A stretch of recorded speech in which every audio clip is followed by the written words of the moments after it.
Hello everyone, it's Paul Driscoll here, aka the Drisk.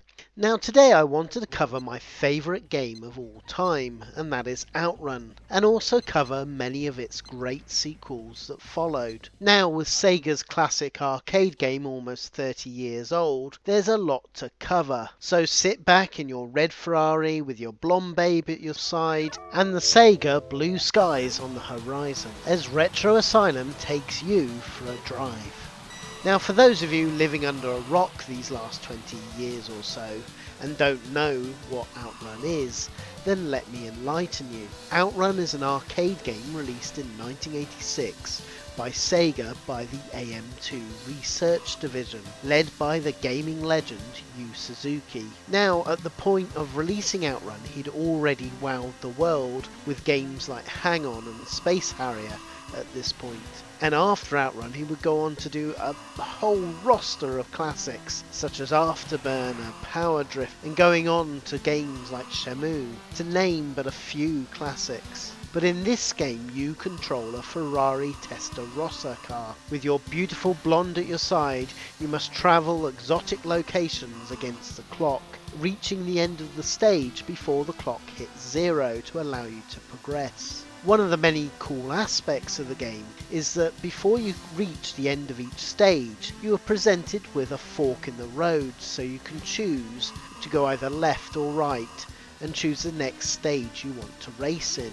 So master your way through 5 consecutive stages, and depending on the 5 stages you'll end up in, you'll be rewarded with a different finishing victory animation, which are all rather humorous. So, with 15 stages in enticing locales with names like Coconut Beach, Devil's Canyon and Lakeside, it is no wonder that my tiny little mind back then exploded when playing this back in the day. Yes, all this making your own paths and different endings really adds to the replayability as you mix up the path each time you play. Now I remember when I first saw OutRun in the arcades, I was mesmerised. Now I saw the deluxe sit-down cabinet version. Now this had force feedback on the steering wheel and the whole cabinet moved each time you went round a corner.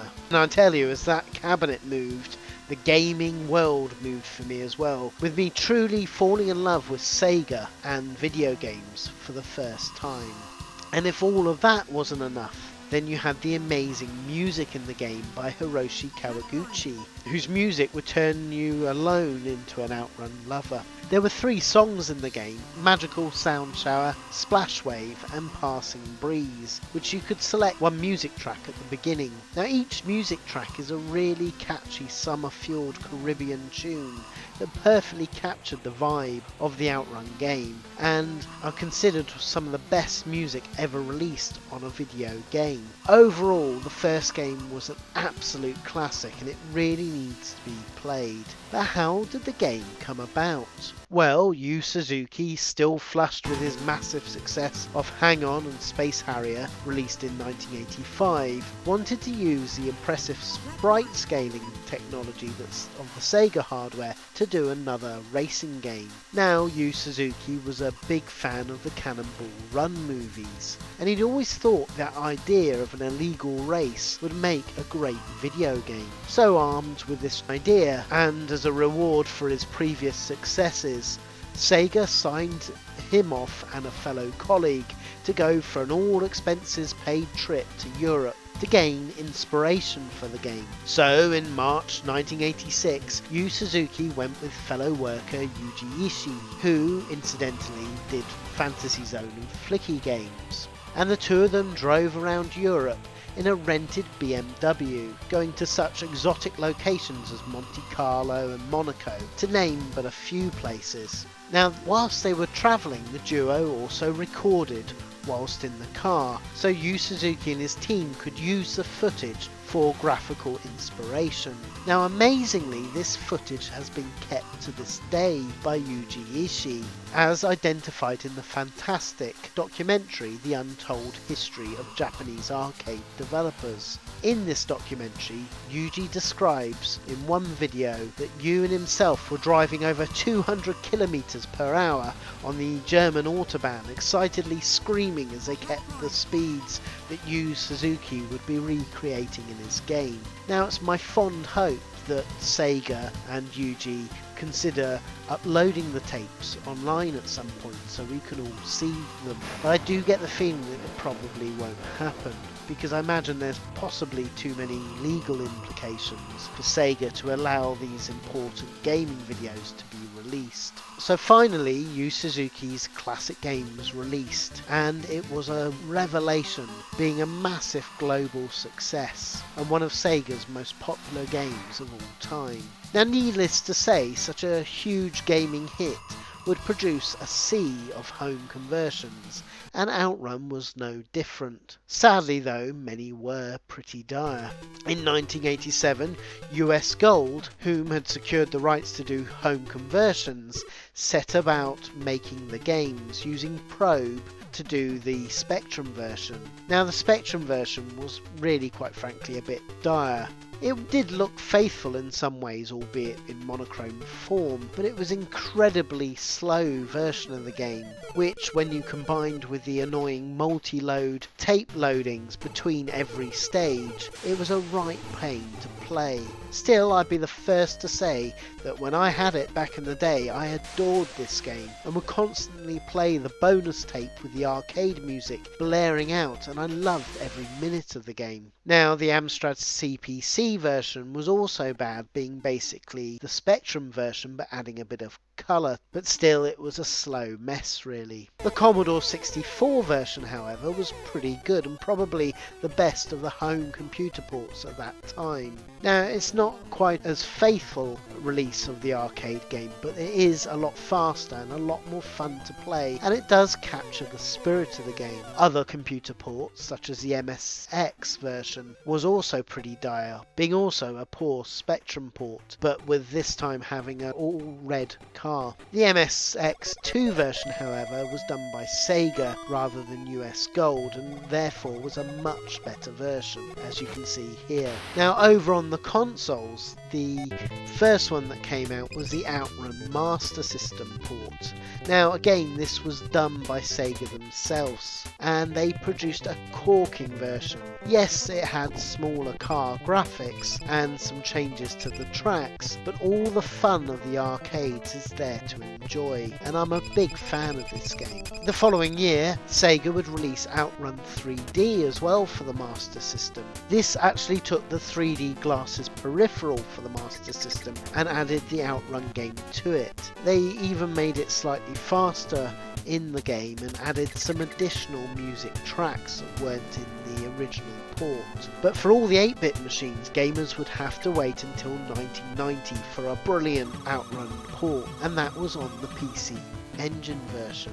This did an amazingly faithful job of capturing the OutRun arcades in the home, and it was the best way to play OutRun on any home machine, including the 16 bits, until 1996. Over to the 16 bits, OutRun really hadn't fared much better either, you see. In 1989, US Gold and Probe again would release the Atari ST and Amiga versions of the game. Now, when you consider the power of those machines, what was produced by Probe was a real travesty, with it being slow, clunky, and with awful graphics. Even the PC MS-DOS version produced better results than Probe's Amiga travesty. Things got slightly better, however, in 1991, when Sega released the Sega Mega Drive version. Now, this is a really enjoyable game.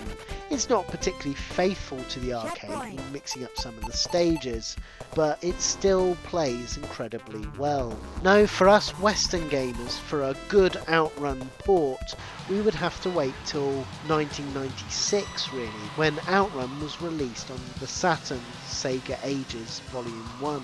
Now this pack had perfect renditions of Space Harrier, Afterburner, and of course this game, OutRun. And it really is arcade perfect with lots of configuration options as well. It's a real shame that on the Western released version that the 60Hz speeds and the Euro remixed versions of the music tracks aren't included, as they were in the standalone Japanese Sega Ages OutRun pack. Still, to most, including myself, you'll be more than happy with this version. Over the years, OutRun home ports would continue to happen. There was the Game Boy Advance version, which did a reasonable, half-decent job of the game, and as time went on and Sega went on to their Dreamcast console, OutRun appeared again in Yu Suzuki's latest game of Shenmue 2 in the year 2001. Now, this was a lovely added bonus to the game, with you at one point walking into a whole arcade with all playable Yu Suzuki games within.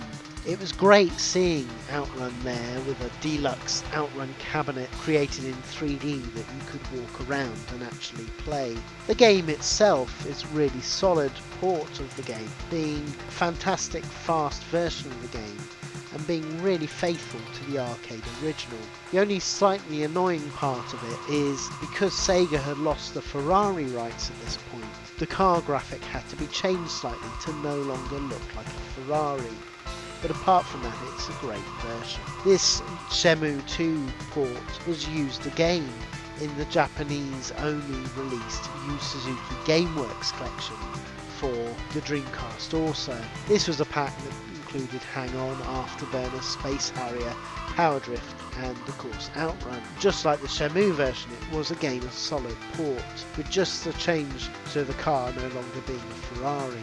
Another great legal way to play OutRun, and possibly the best legal way, is to own the Xbox exclusive of OutRun 2. Now this is a game that Sumo Digital did. In the game there's a hidden code that can be entered to allow you to play the original OutRun game. To access it, go to OutRun Challenges and select the X blue button to bring up the gallery. This gives you a menu option to enter a code. Enter the code 1986, that's the word 1986, and click done. And voila! You now can select the original OutRun game, and it also has the original graphics to boot. A brilliant version. But Sega weren't done there either. Another reimagined version of OutRun was released on the PS2 as part of the Sega Ages 2500 series in 2004. Now these were budget games released in Japan where various Sega games were reimagined. The OutRun version is surprisingly solid and fun here, although it is a real shame that you don't get the option for playing the original game. But as a game that stands on its own, it's a great version of OutRun to have. And it also includes brilliant remixed alternative versions of all the classic songs as well. For us in the West, some of these Japanese Sega Ages 2500 budget games were all bundled together into a pack called the Sega Classics Collection, and it's definitely worth picking it up, especially as this PS2 collection only goes for a couple of quid typically. Finally, for OutRun in 2015, Sega would release OutRun 3D on the 3DS console as a digital download only. This is a brilliant version of the game. Not only does it give you true 3D of the 3DS, but for those who want it, it's one of the best ports of OutRun you can buy, and it's great that you can actually take it as a portable game. Well, that was part 1. Look out for part 2, where we go through the OutRun sequels. おお、やるじゃないかあんちゃん。いえ、大したことじゃ。ほら、記念品をあげるよ。